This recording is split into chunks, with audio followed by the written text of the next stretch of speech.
Ma'am आपण चालू करू शकता.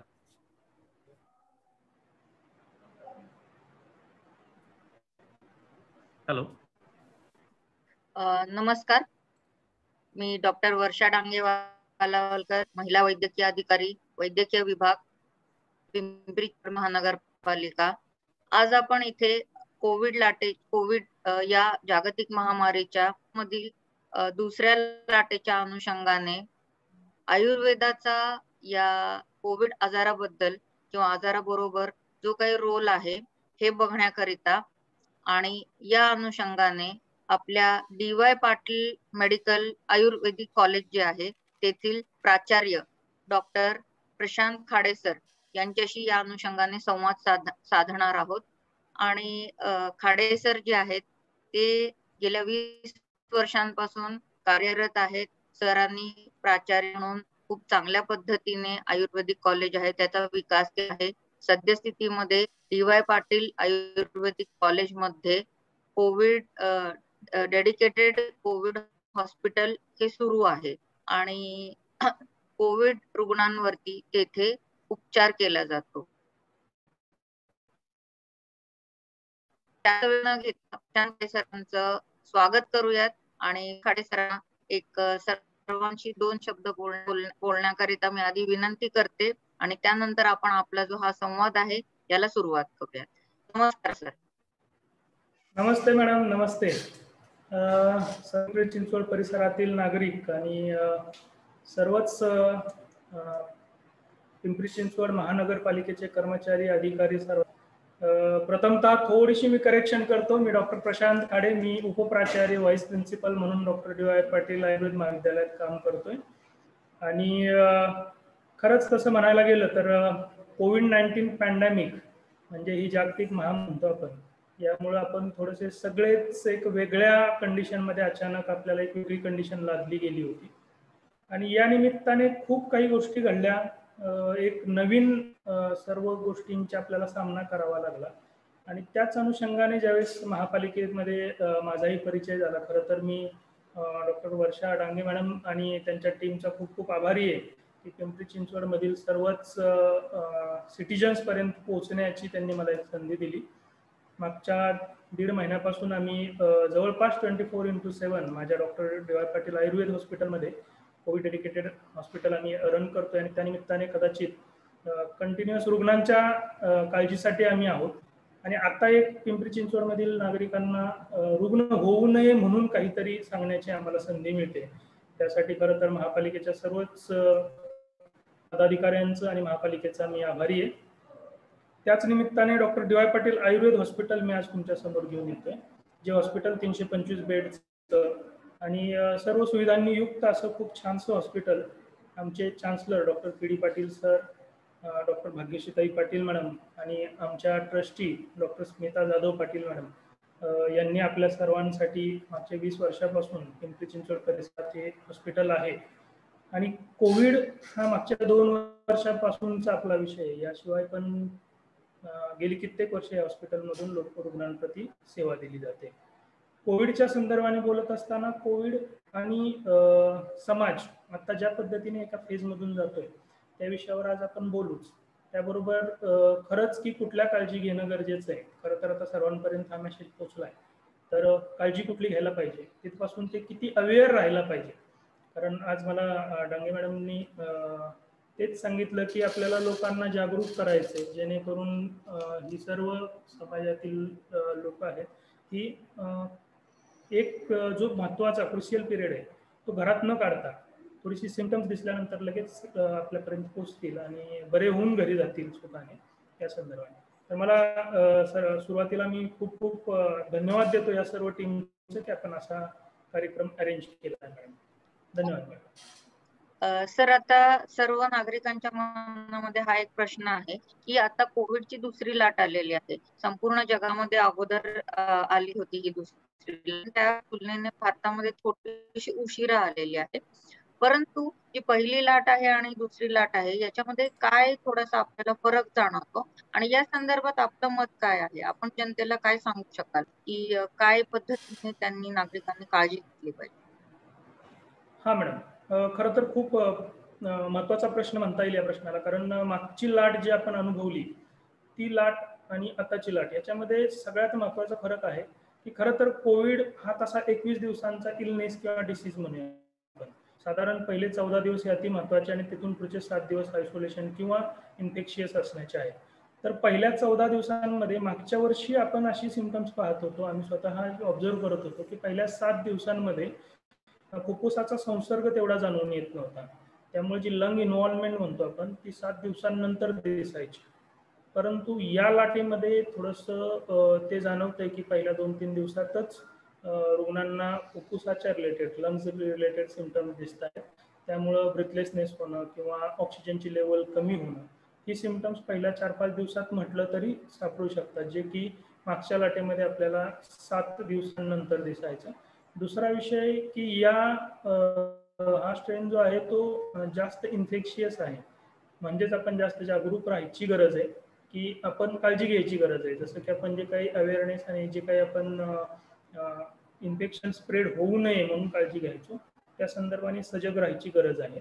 आणि सर्वात महत्त्वाचं महापालिकेतून पण आणि आमच्या माध्यमातून पण आम्ही लोकांपर्यंत हा मेसेज पोहोचवतोय की कुठल्याही सिम्पटम फ्लू लाईक सिम्पटम ज्याला म्हणतो आपण, सर्दी खोकला असेल तर ही सर्व सिम्पटम्स ही दुर्लक्षिली जाऊ नये आणि तुम्ही त्वरित तपासणी करून घ्यावी नागरिकांनी आणि जिथं गरज आहे तिथं लगेच हॉस्पिटलची मदत घ्यावी.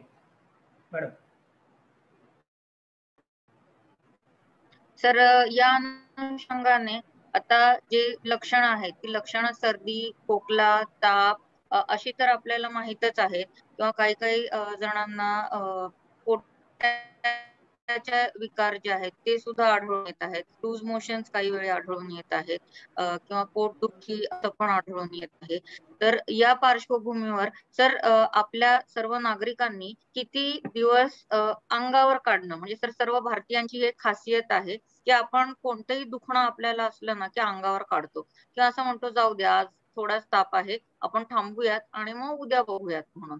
तर सर किती वेळ आपण खरं घरी थांबायला पाहिजे किंवा किती लवकर आपण आपले जे फिजिशियन आहेत किंवा आपले फॅमिली डॉक्टर आहेत त्यांच्याकडे आपण जाऊन ट्रीटमेंट म्हणण्यापेक्षा सर टेस्टिंग आणि ट्रीटमेंट या दोन्ही गोष्टी करणं गरजेचं आहे. हा मॅडम, ऍक्च्युअली जसं आपण म्हणतो की बुवा आपण अंगावर काढणं हा विषय होतो, तर तो या लाटेमध्ये मात्र खूपच धोकादायक दिसतोय. कारण खूप कमी कालावधीमध्ये पेशंट बॅड होताना दिसत आहेत. त्यामुळं फ्लू लाईक सिम्पटम्स ज्याला आपण कोरोनाचे सिम्पटम्स म्हणतो की सर्दी, ताप, खोकला, जनरलाइज विकनेस म्हणजे पेशंटला मायल्जिया, अंगदुखी आणि विकनेस हे खूप जास्त दिसतंय. त्याच्याबरोबर जी नवीन या स्ट्रेनमध्ये मी माझ्या पीपीटीमध्ये दाखवेनच की नवीन काही सिम्पटम्स आहेत की जे डायजेस्टिव्ह सिस्टमच्या संदर्भाने दिसत आहेत आता, लूज मोशन्स वगैरे. तर सर्वात महत्त्वाचा विषय आहे की लोकांनी आता टेस्टिंग करून घेणं गरजेचं आहे जर अशापैकी कुठलंही सिम्पटम दिसलं. पॅन्डेमिकचा एक नियम राहतो की ज्यावेळेस पॅन्डेमिक किंवा अशा कंडिशन्स असतात त्यावेळेस थोडासा ताप सुद्धा आपल्याला विचारात घ्यावा लागतो की ताप येऊन गेला म्हणजे कदाचित आपण पॉझिटिव्ह असतो. दुसरं की high risk contact, low risk contact ही एक टर्मिनॉलॉजी मागच्या 2 वर्षापासून आपण सगळे ऐकतोय. माझ्या घरामध्ये जर पेशंट असेल आणि मी त्याच्याबरोबर राहिलो असेल तर मी हाय रिस्क कॉन्टॅक्ट आहे, तर मला ताप आलेला आहे तर तो मी मॅक्झिमम गृहीत धरूनच चालायला पाहिजे की हा कोविडचा असू शकतो. असा ताप येऊन गेल्यानंतर अगदी बेसिक कारण आपल्याकडे आता बऱ्याच ठिकाणी ही सुविधा उपलब्ध आहे, सर्व शासकीय ठिकाणी पण आणि इतर ठिकाणी पण, की आपण टेस्ट लगेच करून घेऊ शकतो.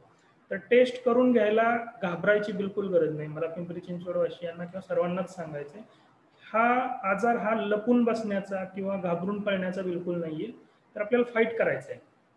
पहिलं तर मी सगळ्यांना म्हणेन की आपण पहिलं ही काळजी घेऊया की आपण इन्फेक्ट नाही होणार, म्हणजे इन्फेक्ट होऊ नये म्हणून जी मॅक्सिमम काळजी घ्यायची ती घ्यायची. पण जर आपल्याला सिम्पटम्स दिसली तर जरूर आपल्याला तपासून घ्यायला पाहिजे. 2-3 गोष्टी अति महत्त्वाच्या आहेत. फुफ्फुसाचा संसर्ग पण हा एक डिसीज जो आहे तो हा कोएग्युलोपॅथीच्या रिलेटेड आहे. रक्तामध्ये थोड्याशा गुठळ्या बनण्याचं प्रमाण वाढतं याच्यामध्ये, त्यामुळं लागलीच रक्तपातळ होण्याची औषधं पण हॉस्पिटल्समध्ये दिली जातात. व्हायरस आहे, अँटीव्हायरल औषधं सुरू होतात. तापाच्या संदर्भाने काय अँटीबायोटिक वगैरे किंवा म्हणजे इन्फेक्शनच्या संदर्भाने तेही सुरू होतं. त्यामुळं तुम्ही जवळच्या तुमच्या फॅमिली फिजिशियनचा सल्ला घेतला तरी चालू शकतो. हा, आता ऍडमिशनचा ज्या संदर्भाने हॉस्पिटलाइज होणं वगैरे हा विषय आपल्याला नंतर अजून डिस्कशनमध्ये येईल तो, परंतु सर्वात महत्त्वाचं की अवेअर होणं, टेस्ट करून घेणं आणि वैद्यकीय सल्ला घेणं जेवढ्या शक्य होईल तेवढ्या लवकर. 4-5 दिवस जर आपण घालवले पहिले, तर ते 4-5 दिवस त्यावेळेस आपण ऑक्सिजनची लेवल खूप दिवसातून 3 ते 4 वेळा तपासणं गरजेचं आहे. आणि जर अशी लेवल तुमची 95च्या खाली यायला लागली, 92च्या आसपास दिसायला लागली, तर तुम्हाला त्वरित हॉस्पिटलला भेटणं गरजेचं आहे. मॅडम. तर या अनुषंगाने आता आपण जी बहुचर्चित 6 मिनिट वॉक टेस्ट आपण म्हणत आहोत, तर त्याचं किती महत्व आहे आणि हे आपण काय पद्धतीने सांगू शकाल सामान्यांसाठी सुद्धा आणि ज्यांना कोविड आजार झालेला आहे त्यांच्यासाठी सुद्धा? येस मॅडम, हॅपी हायपॉक्सिया ही एक कन्सेप्ट आहे, म्हणजे की फुफ्फुसामध्ये संसर्ग वाढलेला असताना सुद्धा पेशंटचं ऑक्सिजनची लेवल नॉर्मल दिसत राहणं. तर जसं की नॉर्मल कंडिशन्समध्ये पण जर तुम्हाला ब्रिथलेस वाटत असेल, श्वास ब्रिथलेस वाटत असेल किंवा नसेलही, पण तुम्हाला इन्फेक्शन झाले, 5-7 दिवसांचा वेळ गेलेला आहे आणि त्यानंतर ऑक्सिजन लेवल जर तुमची 95 अबो 96 दिसते वगैरे, तर एक सिंपल टेस्ट आहे की ज्याच्यामध्ये फुफ्फुसाची क्षमता कळते आपल्याला. सलग 6 मिनिट तुमच्या पद्धतीने चालणं, खूप जास्त स्ट्रेस घेऊन खूप फास्ट चालणं असं नाही, पण तुमच्या कम्फर्टनुसार 6 मिनिट कंटिन्युअस चालणं. आणि त्यानंतरचं जे रिडिंग आहे, म्हणजे आपल्या सगळ्यांकडे आता पल्स ऑक्सिमीटर्स आहेत, आपण बोटाला लावायचं मशीन साध्या भाषेत जर बोलायचं म्हटलं तर त्याच्यावर 2 प्रकारचे आकडे दिसतात, एक आहे SpO2 आणि दुसरा आहे पल्स. तर ती SpO2 जो विषय आहे, जो ऑक्सिजनचं प्रमाण सांगणार आहे, ती जर पहिला आकडा तुम्ही नोंद करा, सलग 6 मिनिट चाला, त्याच्यानंतरचा दुसरा आकडा, याच्यामध्ये 3 पेक्षा जास्त फरक असणं चांगलं नाही. जर समजा पहिला आकडा तुमचा 95-96 आहे, दुसरा आकडा 91 किंवा 89-90 आहे, तर ह्याचा अर्थ फुफ्फुसामध्ये संसर्ग वाढला आहे आणि तुम्हाला काळजी घ्यायची गरज आहे. दुसरा मी सल्ला एक असा देईन या निमित्ताने, काय होतं की आपण 6 मिनिट टेस्ट आता खूप लोकांपर्यंत पोहोचली आहे, पण जे ऑलरेडी 90च्या खाली दिसत आहेत, 90-89 दिसते, त्यांनी असं 6 मिनिट टेस्ट करू नये असा माझा वैयक्तिक सल्ला आहे. कारण ऑलरेडी आपण हायपॉक्सिक आहोत आणि परत 6 मिनिटने परत तुम्ही 80 वर जाणार असाल, तर त्या कंडिशनमध्ये तुमच्या शरीराला श्रम देणं कामाचं नाही. त्याच्यामुळे ऑलरेडी 92च्या खाली असाल तर तुम्ही घरी काही करायचं नाही, तुम्ही डिरेक्टली हॉस्पिटलच्या संपर्कात यायचं. हॉस्पिटलला जे तज्ञ डॉक्टर्स ठरवतील तो विषय आहे. मॅडम. तर आता आपण म्हणतोय की आपल्याला लवकर हॉस्पिटलमध्ये जाणं गरजेचं आहे. लवकर जाणं म्हणजे सर कधी जाणं आणि काय पद्धतीने आपल्याला इमिजिएटली तिथे हॉस्पिटलमध्ये जायला पाहिजे आणि हॉस्पिटलमध्ये जायच्या आधी म्हणजे आपण घरीच राहत आहोत 2-3 दिवस, तर आपण काय काळजी घ्यायला पाहिजे? म्हणजे एकतर कोविड टेस्टिंग केलं, कोविड पॉझिटिव्ह आल्यानंतर आपल्याला जर खूप जास्त लक्षणं असतील तर आपण डेफिनेटली लगेचच रुग्णालयात जाणार आहोत. पण समजा जर आपल्याला कमी लक्षणं असतील तर आपण कधी रुग्णालयात तातडीने जायला पाहिजे, हे एक आपण सर्वांना सांगा सर. हा, आता याच्यामध्ये आपण सगळ्यात बेसिकली म्हणतोय की लागलीच तपासणी करून घेणं गरजेचं आहे. म्हणजे तुम्ही सिम्पटम दिसल्यानंतर तपासणी करून घेणं गरजेचं आहे, त्याच्यामध्ये वेळ घालवू नका. कारण बऱ्याचदा असं होतंय की फिवर 4 ते 5 दिवसांपासून आहे किंवा अजून काही सिम्पटम आहेत आणि आपण तपासणीच केली नाही आणि मला काही एवढा त्रास होत नाही अशा. त्यामुळे तपासणी केल्यानंतर हॉस्पिटलाइज होण्याचं, म्हणजे त्यामध्ये 2-3 मानकं आहेत, आपण म्हणू ज्याला स्टँडर्ड आपण हे म्हणूया, की तुम्ही जर RT-PCR केलेली असेल तर त्यामध्ये एक CT व्हॅल्यू येते की तुमच्या व्हायरस हा तुमच्या शरीरामध्ये किती आहे हे त्यामध्ये इंडिकेट करू शकतो. तर हा जेवढा जास्त स्कोर तेवढं आपण सेफ असू शकतो. म्हणजे बऱ्याचदा 25-30च्या आसपास, 30च्या वर पण जर असेल ना, तर माइल्ड व्हायरल लोड आहे आम्ही ज्याला म्हणतो, तो जेवढा कमी तेवढा व्हायरल लोड जास्त. अशा पद्धतीने आपण CT व्हॅल्यू बघतो. हे एक बेसिक म्हणता येईल की बाबा आपल्याला व्हायरल लोड आपल्या शरीरात किती आहे. त्यानंतर रक्ताच्या काही तपासण्या आहेत सर्वांसाठी आपल्याला सांगायचं झालं तर, की ज्यामध्ये नॉर्मल कम्प्लीट ब्लड काउंट असेल, CRP असेल, डिडायमर असेल. CRP व्हॅल्यू सध्या या वेव्हमध्ये सर्वच तज्ञ सांगतात की अतिशय महत्त्वाचे, की बाबा तुम्ही इन्फ्लमेशन किती आहे हे तुम्ही त्याच्यावरून इंडिकेट करू शकता. तर या गोष्टींची तपासणी आणि तुमच्या वैद्यकीय जो कोणी फिजिशियन असेल त्यांचा सल्ला अति महत्त्वाचा आहे. त्यामध्ये HRCT हा एक थोडासा आता वादाचा मुद्दा म्हणावा लागेल, कारण वारंवार HRCT होणं हे माझ्यासारखा डॉक्टर तरी बिलकुल सजेस्ट करत नाही. जर श्वासाच्या रिलेटेड सिम्पटम्स असतील आणि ब्रेथलेसनेस असेल तर जरूर पहिल्या 5-7 दिवसात करावा, अदरवाईज त्याच्यानंतर करायला पाहिजे. सिटी स्कोर हा किती येतो त्याच्यावर डिपेंड करतं, की समजा 7 पर्यंत आपण माइल्ड म्हणतो त्याच्यानंतर, पण ह्याच्यात खूप वेगवेगळ्या पद्धतीचे ऑब्झर्वेशन्स आहेत आमची तरी, की कमी सिटी स्कोअरमध्ये पण पेशंट खराब झालेले बघितलेले आहेत आम्ही, आणि जास्त सिटी स्कोअरमध्ये पण पेशंटने थोडंसं स्ट्रॉंग राहिलेले आहेत पेशंट. तर ऑक्सिजन लेवल हे सगळ्यात महत्त्वाचं मानक मी तरी सांगेन. ऑक्सिजन लेवल जर तुमची 94च्या खाली यायला लागली तर तुम्ही हॉस्पिटलशी कनेक्ट होणं गरजेचं आहे. 92च्या खाली असाल तर तो सिव्हिअर डिसीज आहे असं आपण म्हणूया, आणि तुम्हाला ॲडमिट होण्याची गरज आहे. 89-90 ही कंडिशन ही तुमची ॲडमिशनचीच आहे. त्याच्यामुळं खूप निवांत हॉस्पिटलपर्यंत पोहोचणं हा विषय व्हायला नको, कारण मग परत त्यामध्ये आपल्याला पुढच्या गोष्टींची गरज पडायला लागते, जसं की नॉर्मल बेडच्या ऐवजी ऑक्सिजन बेड, ऑक्सिजन बेडच्या ऐवजी ICU, ICUच्या ऐवजी व्हेंटिलेटर, NIV किंवा व्हेंटिलेटर. तर जेवढ्या लवकर आपण, जर ऑक्सिजनची लेवल तुमची 94च्या खाली यायला लागली तर तुम्ही हॉस्पिटलला भेटायला पाहिजे, किंवा ब्लड इन्व्हेस्टिगेशन्समध्ये CRP सारख्या व्हॅल्यू जास्त असतील तरी पण तुम्ही हॉस्पिटलाइज झालेलं चांगलं. मॅडम. सर, दुसरा एक मुद्दा असा आहे की आपण आता पॉझिटिव्ह आल्यानंतरच्या गोष्टी करत आहोत. एकतर खरं पॉझिटिव्ह यायला नकोच, म्हणून सद्यस्थितीमध्ये शासनामार्फत सुद्धा आणि आपण समाजामध्ये राहतोय तर सामाजिक सर्व लोकांकडून सुद्धा किंवा सर्व नागरिकांकडून सुद्धा एक त्रिसूत्री आपण म्हणूयात की मास्क वापरणे, हात स्वच्छ धुणे किंवा हाताची स्वच्छता जी आहे याच्याकडे लक्ष पुरवणे, आणि तिसरा मुद्दा आहे की सोशल डिस्टन्सिंग किंवा सामाजिक अंतर राखणे. हे तीन मुद्दे आपण वारंवार सर्वांना सांगत आहोत. पण ह्या 3 मुद्द्यांच्या व्यतिरिक्त आयुर्वेदाच्या अनुषंगाने सर, की आपला आहार, विहार आणि विचार या तीनही मुद्द्यांनुसार सर आपण काय काळजी घेऊ शकतो की जेणेकरून आपण आपली स्वतःची इम्युनिटी, हा एक शब्द परवलीचा झालेला आहे, ती इम्युनिटी वाढवू शकू सर आपण. मॅडम थँक्यू, कारण हा माझा खूप आवडता प्रश्न तुम्ही विचारला. मी स्वतः आयुर्वेदाचा फिजिशियन आहे. आयुर्वेद कॉलेज हॉस्पिटलमध्येच आता मी एक व्हिडिओ पण दाखवेन या प्रश्नाच्या अनुषंगाने, की आपल्या हॉस्पिटलमध्ये सर्व गोष्टी कशा घडतात त्या गोष्टी. सगळ्यात महत्त्वाचं आहे की आपण आजारीच न पडणं. आयुर्वेदाचं हे बेसिक एम आहे की स्वस्थ व्यक्तीचं स्वास्थ्य रक्षण करणं, आणि जर एखादा व्याधीत झाला असेल, व्याधीग्रस्त झाला असेल तर त्याचं विकारांचं प्रशमन करणं, ज्याला आम्ही स्वास्थ्य रक्षण आतुरस्य व्याधी परिमुक्षण म्हणतो. तर या गोष्टी ज्या आहेत ह्या अति महत्वाच्या आहेत. म्हणजेच काय की व्हायरस तुमच्या शरीरामध्ये रेप्लिकेट होऊच नये, त्याने एंट्रीज घेऊ नये, रेप्लिकेट होऊ नये, यासाठी ज्या बाकी सोशल अवेअरनेसच्या ज्या गोष्टी मॅडमने आता सांगितल्या, की मास्कचा वापर, कारण एंट्री तुम्ही रेस्ट्रिक्ट करा. मास्क, अगदी कोविडचा रुग्ण असेल आणि त्याने व्यवस्थित मास्क लावलेला असेल आणि तुम्ही स्वतः व्यवस्थित मास्क लावलेला असेल तर आपल्या सगळ्यांना माहिती, मोर दॅन 90% प्रोटेक्शन आपण मिळवू शकतो. याशिवाय की ज्या सरफेसवर व्हायरस असण्याची शक्यता आहे अशा सरफेसला आपला टच होऊ नये, आणि त्याचबरोबर हँड हायजीन. तर ह्या सर्व गोष्टी. आता याबरोबर आपण आपली इम्युनिटी, रोगप्रतिकार क्षमता जी आहे ती उत्तम ठेवणं आणि एखाद्या व्याधीला बळीच न पडणं म्हणून आयुर्वेदाची औषधं घेणं अतिशय गरजेचे आहे.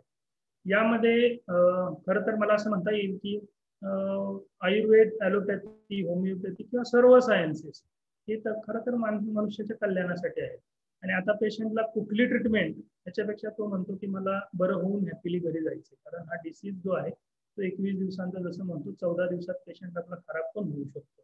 त्याच्यानंतर शेवटचा प्रश्न की मी कसा बरा झालो, त्याच्यापेक्षा मी बरा झालो ह्याला जास्त महत्व आहे पेशंटचा, मी पाहतो.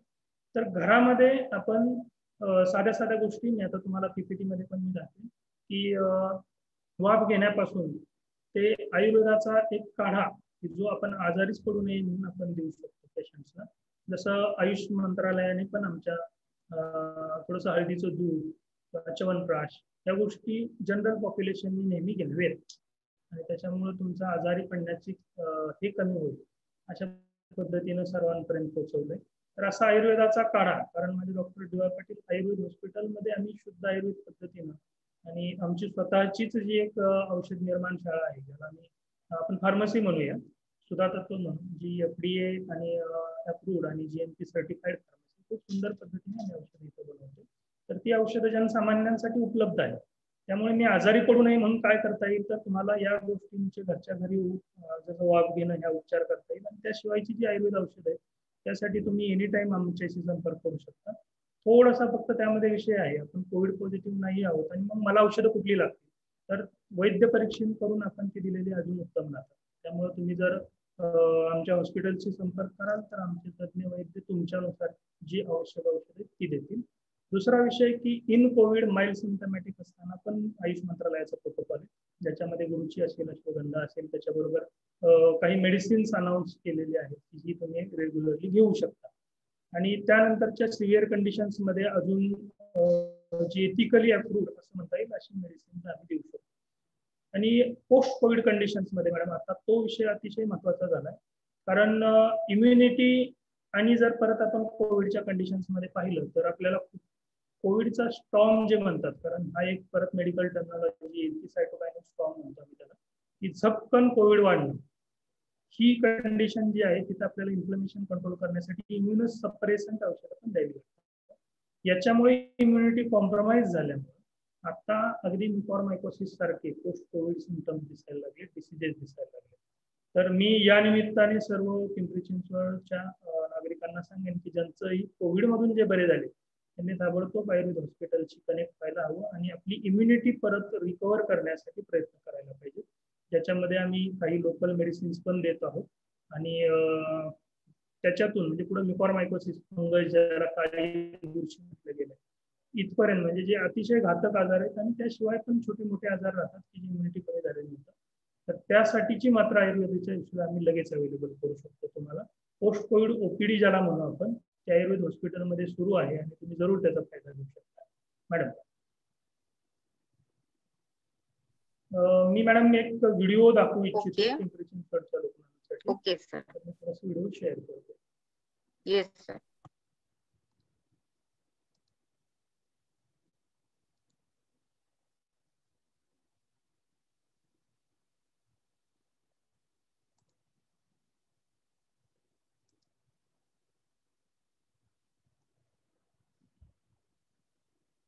Doctor D Y. Patil Ayurved hospital हे 350 बेडचं हॉस्पिटल आहे आणि 2000 मध्ये एस्टॅब्लिश झालेली ही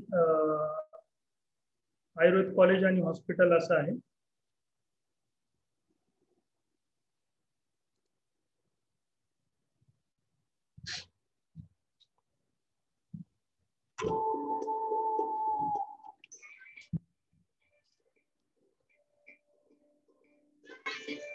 थोडस वास्तू आणि हे जर आपण पाहिलं तर इथं सर्वसामान्य रुग्णांना एक अतिशय सुंदर हॉस्पिटल आदरणीय डॉक्टर पी डी पाटील सरांनी सुरू केलेलं आहे. त्याच्यामध्ये 350 बेड मध्ये सर्व प्रकारचे जसं की माझे काय चिकित्सा आणि पंचकर्म विभागातून शुद्ध आयुर्वेदाची ट्रीटमेंट, पंचकर्म ट्रीटमेंट, बालरोग विभागामार्फत अगदी ज्या मुलांना थोडंसं ज्याला आपण मतिमंद म्हणूया किंवा गतिमंद असे स्पेशल चाइल्ड असतात त्यांच्यासाठी खूप सुंदर उपचार सुरू आहे. स्त्रीरोग प्रसूती विभागामार्फत अगदी साध्या नॉर्मल डिलिव्हरी पासून ते सिझेरियन सेक्शन पर्यंतची सर्व ऑपरेटिव्ह आणि हे आपल्याकडे खूप सुंदर पद्धतीने होतात. अतिशय कमी खर्चामध्ये ही ऑपरेशन्स होतात आणि सध्या मला सांगायला आनंद वाटेल की नॉर्मल लेबर किंवा नॉर्मल डिलिव्हरी जर झाली तर ती पूर्णपणे मोफत आपल्याकडे अवेलेबल आहे. याशिवाय आयुर्वेदाचं गर्भसंस्कार आणि इतर जे काही सुलभ प्रसूतीसाठी होणारा उपचार जो आहे तो पण या आयुर्वेद हॉस्पिटलमध्ये अवेलेबल आहे. याशिवाय ज्याला शल्य विभाग म्हणतो आपण की सर्जरी, तर सर्व प्रकारच्या सर्जरीज आपल्या इथं होतात आणि ज्यामध्ये सध्या अगदी सांगायला आवडेल मला की मुळव्याध ज्याला आपण ॲनोरेक्टल सर्जरीमध्ये काउंट करतो, तर यात सध्या आदरणीय सरांनी मोफत केलेले आहे. याशिवाय शालाक्य ज्याला मी कान, नाक, घसा आणि नेत्र याच्या संदर्भाने ट्रीटमेंटचा विषय सांगतो, तर इथेही कॅटरॅक्टची सर्जरी पूर्ण मोफत आपल्या हॉस्पिटलमध्ये होते. पिंपरी चिंचवड मधील सर्व नागरिकांना माझा सल्ला असेल की एक सुंदर हॉस्पिटल आपल्या सेवेमध्ये आहे. इथं राहण्याची व्यवस्था मोफत आहे, जेवण मोफत आहे आणि याशिवाय उपचार जो आहे तो अत्यल्प खर्चामध्ये उपचार होतो. तर जरूर या सर्व सुविधांचा त्यांनी लाभ घ्यायला पाहिजे. आदरणीय महापालिकेने पण आपल्याला जे वॅक्सिन सेंटर दिलंय त्या वॅक्सिन सेंटर पण आपल्या इथं कार्यरत आहे आणि खूप सुंदर अशा पद्धतीचे फीडबॅक्स आम्ही जनरेट करू शकलो त्यामधून. आणि आता मागच्या 1.5 महिन्यापासून आपण dedicated Covid health centre hospital आपण रन करतोय. त्याच्यामध्ये रिकव्हरी रेट पाहिला तर अतिशय सुंदर रिकव्हरी आहे आणि लोकांचे फीडबॅक माझ्या बरोबर आहे. आयुर्वेद आणि पंचकर्म उपचार जे आता तुम्हाला स्क्रीनवर दिसत आहेत, तर हे सर्व व्याधींमध्ये म्हणजे की अगदी सर्दी खोकल्यापासून ते सांध्यांच्या तक्रारी असतील किंवा मेंटल डिसऑर्डर्स असतील, याच्यामध्ये खूप चांगल्या पद्धतीने उपचार होतो. आणि स्किन डिसीजेस असतील किंवा आपला जो जास्त इन्सिडन्स आहे जसे डायबिटीस असेल किंवा हायपरटेन्शन असेल, याच्यामध्ये पण आयुर्वेदाच्या खूप सुंदर ट्रीटमेंट्स अवेलेबल आहेत.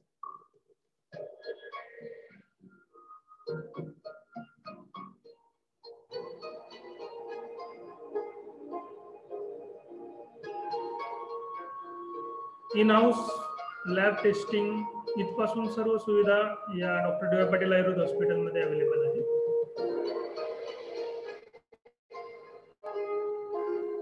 आयुर्वेद कॉलेजचं हॉस्पिटल म्हणून फक्त मला ऍडिशनली एवढंच सांगायचं आहे की पूर्ण भारतभरात ज्यावेळेस आम्ही नॅक म्हणजे जे स्टँडर्ड मानक म्हणतो आम्ही, ज्याला स्टँडर्ड म्हणतो आम्ही, तर नॅकचं ॲक्रिडिएशन भारतामध्ये इंडिव्हिज्युअली पहिल्यांदा घेणारं हे कॉलेज आहे. त्याबरोबर आपलं हॉस्पिटल जे आहे ते NABH स्टँडर्ड घेतलेलं हॉस्पिटल आहे. याशिवाय ISO जे मानांकन आहे ते पण आपल्याला मिळालेलं आहे. आणि आपली जी फार्मसी आहे सुधा तत्व नावाने, त्यांना GMP आणि FDA अप्रूव्ड फार्मसी आहे. त्यामुळं सर्व सुरक्षित आणि सर्व सुरक्षेची मानांकन घेऊन हे हॉस्पिटल रुग्णांच्या सेवेसाठी आहे. तर माझा पिंपरी चिंचवडच्या सर्व नागरिकांना एक सल्ला असेल की अत्यल्प खर्चामध्ये उत्तम दर्जाची व्यवस्था इथे अवेलेबल असल्यामुळं जरूर त्यांनी संपर्क साधावा आणि हॉस्पिटलचा फायदा घ्यावा.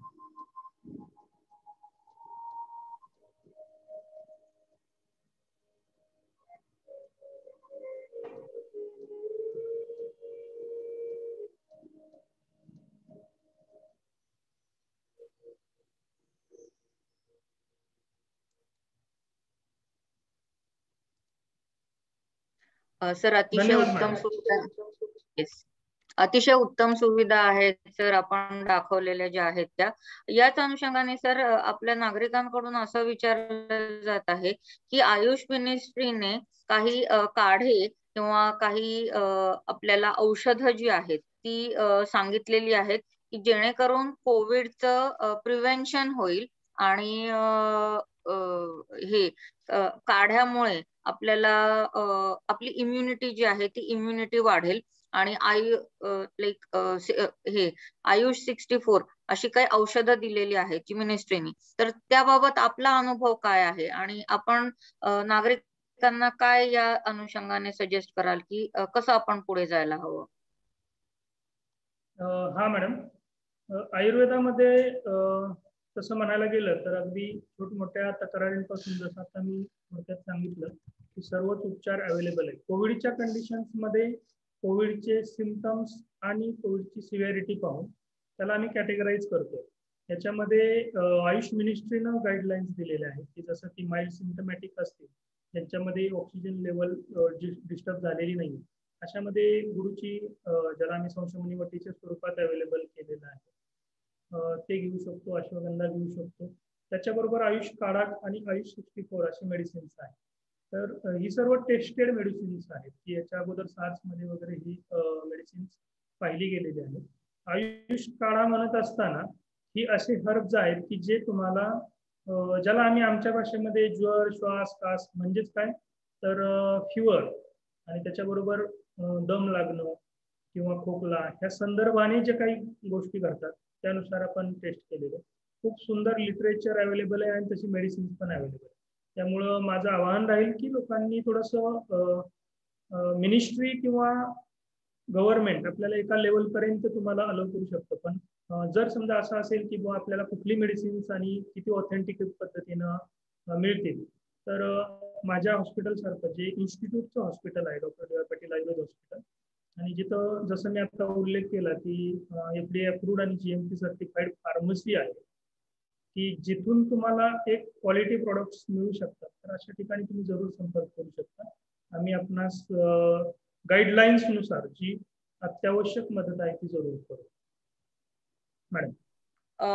सर आता याच्यामध्ये असं पण आपण बघत आहोत की म्युकर मायकोसिस आपण मगाशी बोलता बोलता म्हणालात की सद्यस्थितीमध्ये म्युकर मायकोसिसच्या केसेस म्हणजे सर आता माझ्या 20 वर्षाच्या अनुभवामध्ये जेव्हा मेडिकल कॉलेजमध्ये होतो तेव्हा हार्डली एखाद दुसरी केस आम्ही बघितली असेल, पण आता सद्यस्थितीमध्ये प्रचंड जास्त केसेस या म्युकर मायकोसिसच्या आढळून येत आहेत. तर आयुर्वेदाच्या अनुषंगाने किंवा आपलं डेडिकेटेड कोविड हॉस्पिटल आहे या अनुषंगाने आपण याबाबत सर्वसामान्यांना काय सांगू शकाल की हे काय आहे, कशामुळे होतं आणि हे आपण अवॉइड कसं करू शकतो? निश्चित मॅडम. खरंच, कारण आता सगळंच संपूर्ण सोशल मीडिया आणि सर्वच ठिकाणी आपण बघतो की म्युकर मायकोसिस एक नाव कदाचित हे म्हणजे शब्द पण उच्चारायला कठीण होता, त्यामुळे तो आपल्याला माहीतही नव्हता आणि मेडिकल फील्डमध्ये पण एवढा तो सहज वापरला जात नव्हता, कारण त्याचा इन्सिडेन्स नव्हता. म्हणजे ही एक काळी बुरशी साध्या भाषेत म्हटलं गेलं तर आहे. बुरशी कधी होते, ज्यावेळेस एखादी गोष्ट जर काय म्हणूया आपण इग्नोर करून जर घरातली एखादी वस्तू पण जर समजा खाण्याचे पदार्थ वगैरे बाजूला ठेवले तर त्याला बुरशी लागते.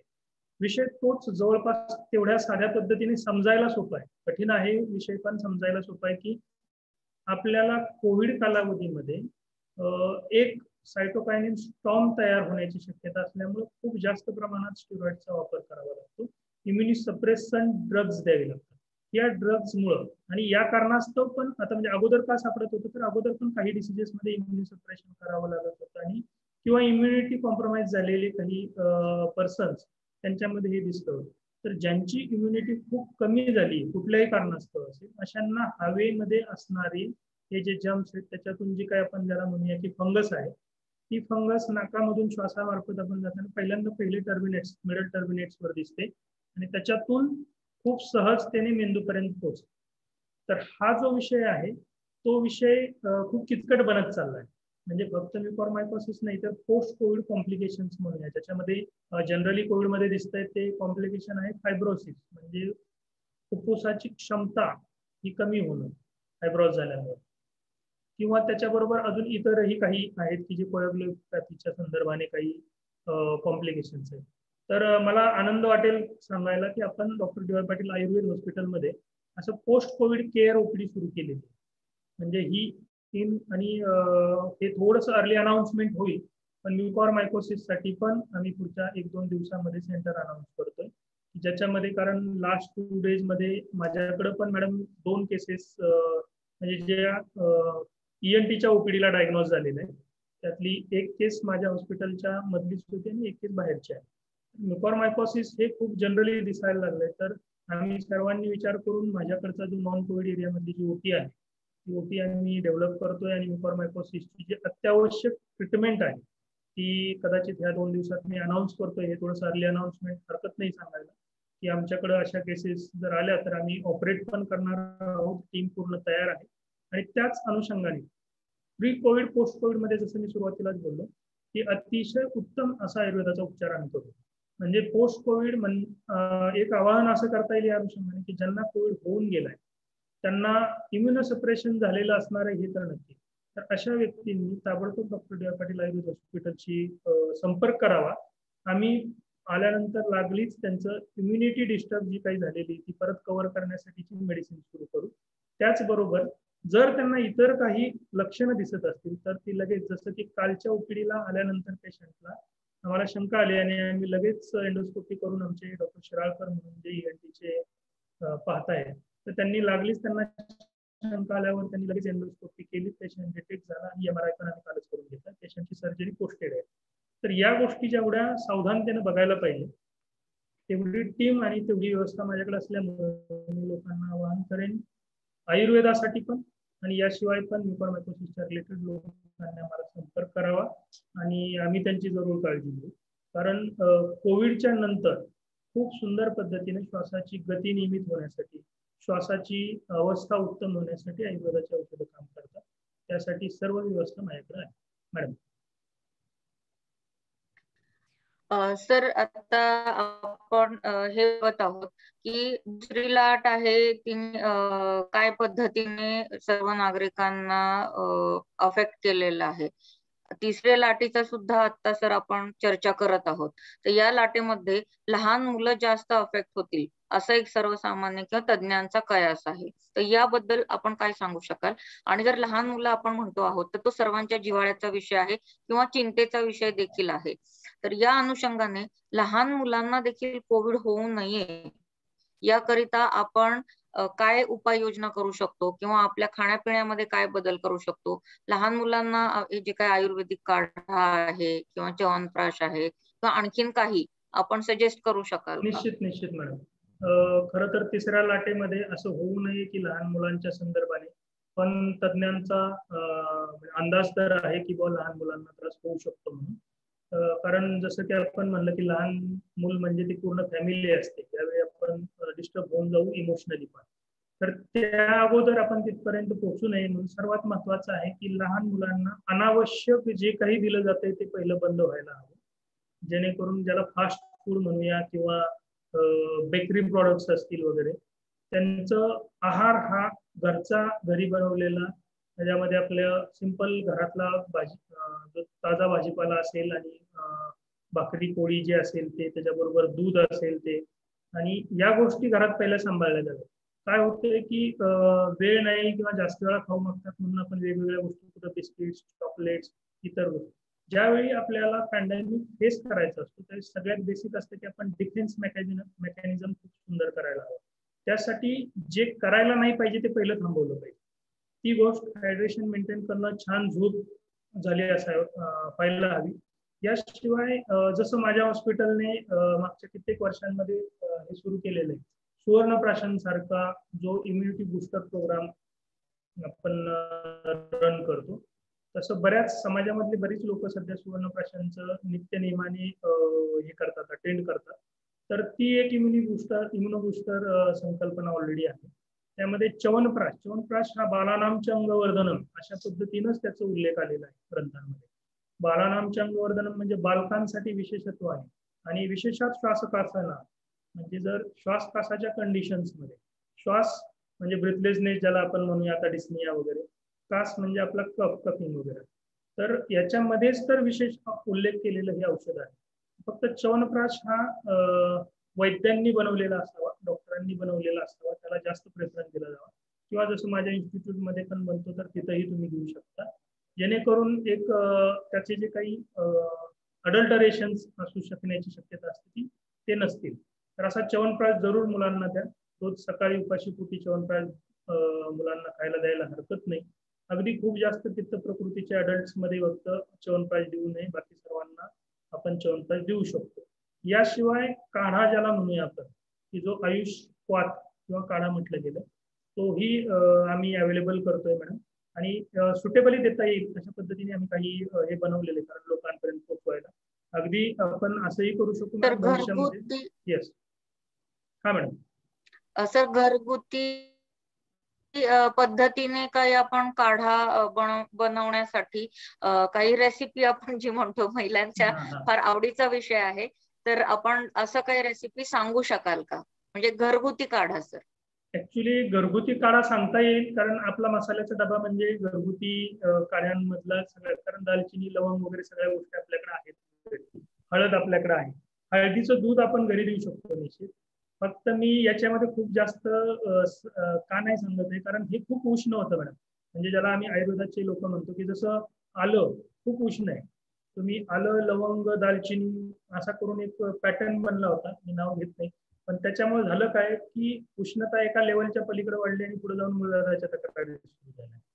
तर आयुर्वेद हा व्यक्तीनुसार असेसमेंट होते आणि व्यक्तीनुसार बदलतो. त्यामुळं मी तरी सजेस्ट करेन की जवळचे आयुर्वेदाचे प्रॅक्टिशनर त्यांच्याशी संपर्क करू शकतील ते, किंवा आयुर्वेद हॉस्पिटल जसं माझं हॉस्पिटल आहे इथं संपर्क केलेला जास्त उत्तम. कारण हे निश्चित आहे की आपल्याला कोरोनापासून वाचायचंय, पण असं पण नाहीये की आपल्याला त्याच वेळेस दुसऱ्या कुठल्या एखाद्या आजाराला बळी पडायचं. त्यामुळं हे जे काढे आहेत हे शक्यतो एखाद्या आयुर्वेदाच्या डॉक्टरने किंवा इन्स्टिट्यूटने बनवलेले असावेत. आणि ते फॉलो केलेले जास्त सोपे पडेल, कारण खूप खर्चिक नाही आहेत मॅडम ते. घरामध्ये आपण अंदाज बांधू नाही शकणार सगळ्यांसाठी. दुसरा बरोबर. विषय, मध पण भरपूर मोठ्या प्रमाणात वापरला जातो. तर मध गरम पाण्यामध्ये घेणारी खूप मोठी प्रमाण आहे. मुळात आम्ही म्हणतो की मध हा कधीही गरम करू नये किंवा गरम गोष्टींबरोबर सेवन करू नये. मग हा विषय थोडेसे दोन्ही बाजूचे टोकाचे राहतात. त्याच्यामुळं जो आपला नेहमीच सगळ्यात महत्वाचं मॅडम, एवढं जरी सांभाळलं लोकांनी की जे द्यायचं नाही खायला ते आपण टाळूया. त्याच्यामध्ये बेकरी प्रॉडक्ट्स असतील, शिळं खाऊ नये मुलांनी, ते असेल, किंवा आईस्क्रीम वगैरे, ही पण दिवसच नाही येत आईस्क्रीम वगैरे खाण्याची, कारण आपल्याला खूप जास्त प्रमाणात भीती. तरी पण लोकांनी जर अशा गोष्टी टाळल्या तर कदाचित मला वाटतं 50% आपलं काम होईल. त्यानंतर थोडी आयुर्वेदाची औषधं, आणि गरज पडली तर तशा पद्धतीने, जसं माझ्या हॉस्पिटलला आम्ही आता तुम्ही सांगितल्याप्रमाणे विचार करून आम्ही आमची जी बालरोगची टीम आहे ते त्यांना आम्ही टास्क फोर्स बनवतोय, आणि त्याच्यातून आपल्याला लोकांपर्यंत काय देता येईल असा विचार चालू आहे. ओके सर, यानंतर असं आहे की नॅचरोपॅथी म्हणून पण एक पॅथी आहे, आणि ते Yes. काही विशिष्ट प्रकारचं डाएट रेकमेंड करतात की ज्यामुळे आपलं शरीर जे आहे ते स्वस्थ राहील आणि आपली रोग प्रतिकारक शक्ती वाढेल. तर याबद्दल सर आपण काय सांगू इच्छिता? बर, तसं तर मी नॅचरोपॅथीचा तज्ज्ञ नाहीये, आणि ज्या विषयात आपण तज्ज्ञ नाही त्या विषयावर बोलू नये. पण सर्वच सायन्सेस, जसं मी मगाशी म्हटलं की सर्व मनुष्याच्या भल्यासाठी आहे. जेवणाच्या संदर्भाने प्रश्न आहे म्हणून मी बोलतो, कारण आयुर्वेदामध्ये डाएट खूप सुंदर पद्धतीने सांगितलंय. साधा सोपा नियम आहे, पहिल्या भुकेमध्ये सकाळी जेवावं, म्हणजेच सकाळचं जेवण आपलं 10-11च्या आसपास झालेलं असायला पाहिजे, आणि दुसऱ्या भुकेमध्ये संध्याकाळी जेवावं. मग तुम्ही 6 ते 8च्या दरम्यान कधीही जेवू शकता. किती जेवावं, तर अर्धा ते पाऊण भाग जेवावं. पाणी किती प्यावं, गरजेनुसार प्यावं, विनाकारण खूप जास्त पाणी पिऊ. असे सोपे सोपे फंडे. संध्याकाळच्या जेवणात मी मॅक्सिमम पेशंटला सांगतो की तुम्ही ज्वारीची भाकरी ठेवा, जेणेकरून पचन सोपं होतं. सकाळचं पचलं नसेल तरी संध्याकाळी तुम्ही जेवू शकता, पण रात्रीचं पचलं नाही तर सकाळी जेवू नये. असे खूप साधे साधे फंडे आहेत ज्याच्यामुळं आपल्याला हे करता येईल. आता नॅचरोपॅथीमध्ये वेगळं जर स्पेसिफिक सांगितलं असेल की बा असं कुठले तरी पदार्थ वगैरे, तर आत्ताची परिस्थिती मी परत सांगेन की खूप वेगळं काय करायला जायची गरज नाही. तुम्ही घरी बनलेलं सकाळचा पहिला आहार, तो पण अर्धा ते पाऊण, म्हणजे खूप पोटाला तडस लागल्यापर्यंत जेवू नये, तो पहिला आहार. आणि संध्याकाळचा दुसरा आहार, तो पण त्याच पद्धतीने. एवढं केलं, गरजेनुसार प्रमाणात पाणी पिलं, तरी मला वाटतं की आपलं 50% काम होणार आहे. याशिवाय मग ऍडिशनल इम्युनो बुस्टर जशी काही आयुर्वेदाची औषधं वगैरे, व्हायरस आपल्यापर्यंत पोहोचूच नाही म्हणून. आणि सगळ्यात महत्वाचं मॅडम, तुम्ही सुरुवातीला जे सांगितलं ते अति महत्वाचं आहे की mask, social hygiene, hand hygiene, सर्वच गोष्टी, सोशल डिस्टन्सिंग, त्या गोष्टींवर आपण सध्या भर द्यावा मॅडम. सर, आता या आपण कोविड आजारावरती उपचार करत आहोत. जे आपले कोविड हॉस्पिटलमध्ये ऍडमिटेड पेशंट्स आहेत, यांच्यासाठी सर आपण खूप म्हणजे हाय प्रमाणामध्ये असलेली किंवा जास्त अँटीबायोटिक किंवा रोगप्रतिकारक शक्ती असलेली इंजेक्शन वापरत आहोत. आपण इंजेक्शन रेमडेसिवीरचं नाव सध्या ऐकत आहोत, इंजेक्शन टोसिलिझुमाब आहे, किंवा या प्रकारचे आणखीन जास्त इंजेक्शन आहेत. तर सर, ही आपण कोणाला वापरावीत, काय पद्धतीने वापरावीत, आणि सर हे वापरल्यामुळे आपल्या शरीराला काही हानी होऊ शकते का, आणि आयुर्वेदाच्या अंगाने सर आपण ती हानी पुन्हा भरून काढू शकतो का? निश्चित मॅडम, खूप महत्वाचा आणि प्रश्न म्हणता येईल याला, कारण या कालावधीमध्ये कोविडमध्ये असं होतंय की आपल्याला काही गोष्टींना पर्याय नाही. जसं की स्टिरॉइड्स वापरली जातात, तर स्टिरॉइड्स आपण अगोदर म्हणत होतो की स्टिरॉइड्सचा वापर कमी ठेवा, पण कोविड मधून वाचवण्यासाठी आपल्याला स्टिरॉइड्स वापरावे लागतात. अँटीबायोटिक खूप मोठ्या प्रमाणावर वापरली जातील असं नाही, पण इन्फेक्शनचं स्वरूप कसं आहे ते बघून. त्याच्यामध्ये लाईफ सेव्हिंग ड्रग्ज आहेत की ज्याला म्हणूया आपण की रक्त पातळ ठेवणारी औषधं, ती औषधं वापरली जात आहेत, ज्याचा खूप मोठा तोटा पुढे नाही. स्टिरॉइड्समुळे थोडंसं इम्युनी सप्रेशन होतंय. इम्युनिटी वाढवणारी औषधं नाही आवडत आपण, पण इम्युनी सप्रेसंट औषधं जशी टॉसिलिझुमॅब असेल, हे एका लेवलच्या नंतर वापरतोय आपल्याला जर इन्फेक्शनचं ज्याचं स्टॉर्म, कारण सायटोकायनिन स्टॉर्म सामान्य लोकांना शब्द थोडा वेगळा आहे, पण हे स्टॉर्म म्हणजे वादळ. ते अचानक वादळ आपलीच इम्युनिटी तयार करणं, इन्फ्लमेशन तयार करणं अशा स्वरूपाने येतं, आणि त्याला सप्रेस करण्यासाठी ही औषधं आहे. आणि निश्चित रेमडेसिवीर वगैरे ही औषधं, म्हणजे मॅडम मला सांगायला आनंद वाटेल, माझ्या सेंटरमध्ये, कोविड सेंटरमध्ये रेमडेसिवीर सारखं जे औषध आहे त्या संदर्भाने अगदी इंडिकेशन पाहून आम्ही वापरलेलं आहे. स्कोर म्हणजे तुमचा अगदी सरसकट की बुवा 10च्या 11च्या वर स्कोर असला की द्या वगैरे असं नाही. तुमचं सॅच्युरेशन डाऊन होतंय का, होत असेल तर आम्ही मॉनिटर करतो. कारण माझी सगळ्यात मोठी ताकद माझी टीम आहे. दिवसातून 3 ते 4 वेळा पेशंट मॉनिटर होतं मॅडम माझ्या हॉस्पिटलमध्ये. त्यामुळे आम्ही त्यांचं क्लोज मॉनिटरिंग केल्यानंतर जे इंडिकेशन्स दिसतात त्याच्यानुसार अगदी मी नाव नाही सांगत पण एक 2-3 मोठ्या हॉस्पिटल्स मधून पेशंट आपल्याकडे आले होते. केअरच्या संदर्भाने थोडासा त्यांना फीडबॅक मिळाल्यामुळे आणि आल्यानंतर त्यांचं अपेक्षा होती पेशंटची की लगेच रेमडेसिवीर सुरू केलं जावं. पण पेशंट हा रिकव्हरिंग फेज मध्ये होता. मी स्वतः 3 वेळा पेशंटला मॉनिटर केलं आणि पेशंटच्या रिलेटिव्हला सांगितलं रेमडेसिवीर हे औषध नाहीये की जे आता म्हणजे एक वेगळी ग्लॅमर प्राप्त झालंय, पण ते सर्वांना मिळावं, सर्वांना दिलंच जावं असं आहे. त्यावेळेस त्यांनी म्हणलं डॉक्टर तुम्ही म्हणाल त्या पद्धतीने. आणि ते पेशंट मॅडम खूप हॅपी माझ्या वॉर्डमध्ये आयसीयू मध्ये जो पेशंट 8-10 लिटर ऑक्सिजनवर होता तो आता वॉर्डमध्ये आहे आणि त्याला रेमडेसिवीर द्यायची मला गरज पडलेली नाही. कारण तो पोस्ट कोविड फेजमध्ये कोविड रिकव्हरिंग फेजमध्ये होता.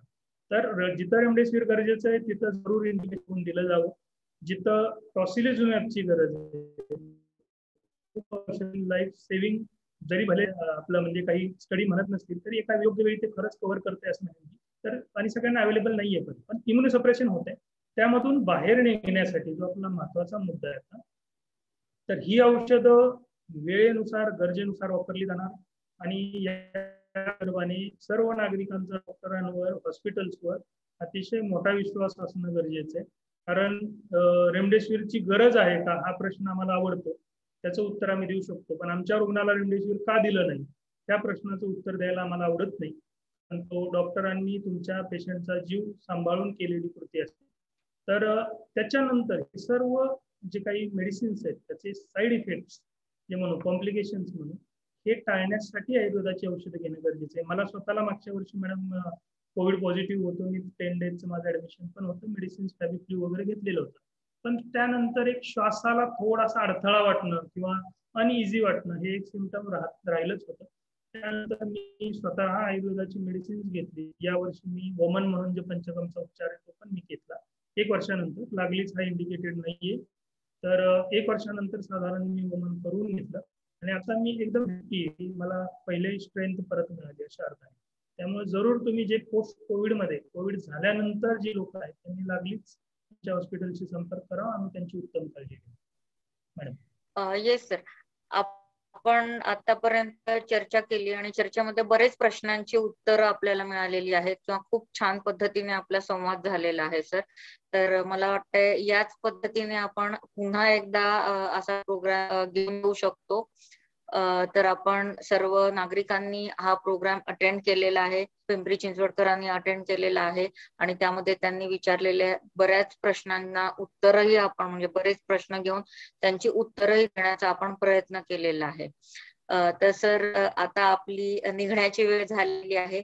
तर तत्पूर्वी मी फक्त आपल्याला विचारू इच्छिते की आपण सर्वांसाठी संदेश देऊ इच्छिता किंवा आपण अगदी 1 लाईन 2 लाईनर सर्वांना काय सांगू इच्छिता त्यांच्या स्वतःच्या करता काय पद्धतीने त्यांनी स्वतःची तब्येत जी आहे ही सांभाळायला पाहिजे.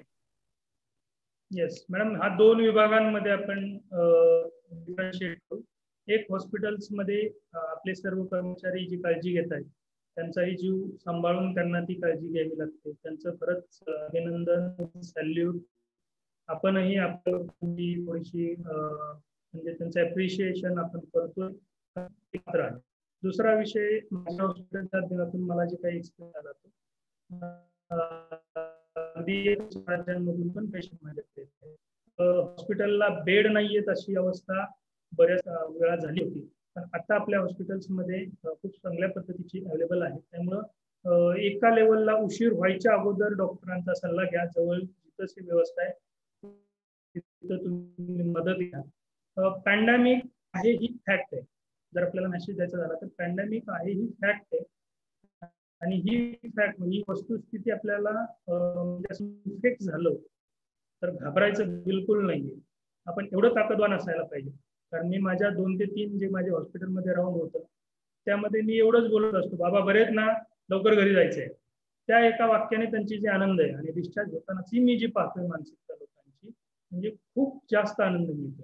मग किती लोक बरी होत आहेत, तर मी म्हणतोय 99 पॉईंट समथिंग लोक बरी होत आहेत. कुणीही घाबरायचं नाही.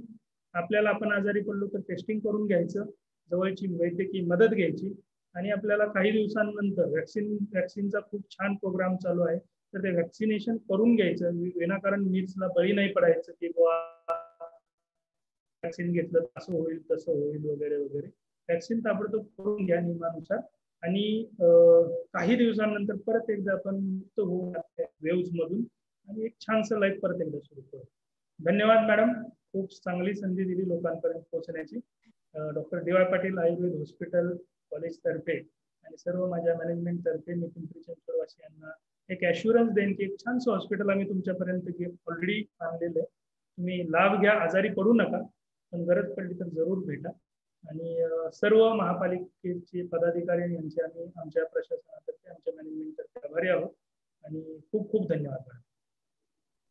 मला वाटतंय सरांनी आपल्याला जी काही माहिती सांगितली त्या माहितीचा लाभ घेऊन आणि आपली मानसिकता जी आहे ती अत्यंत सकारात्मक ठेवून आपण या कोरोनाशी निश्चितच मुकाबला करू शकतो, आणि जगण्याच्या पद्धतीमध्ये थोडाफार बदल करून, मास्क वापरून, सामाजिक अंतर राखून आणि हातांची स्वच्छता पाळून आपण खूप चांगल्या पद्धतीने मागचे वर्ष दीड वर्ष आपण ह्या कोरोनाशी सामना करत आलेलो आहोत.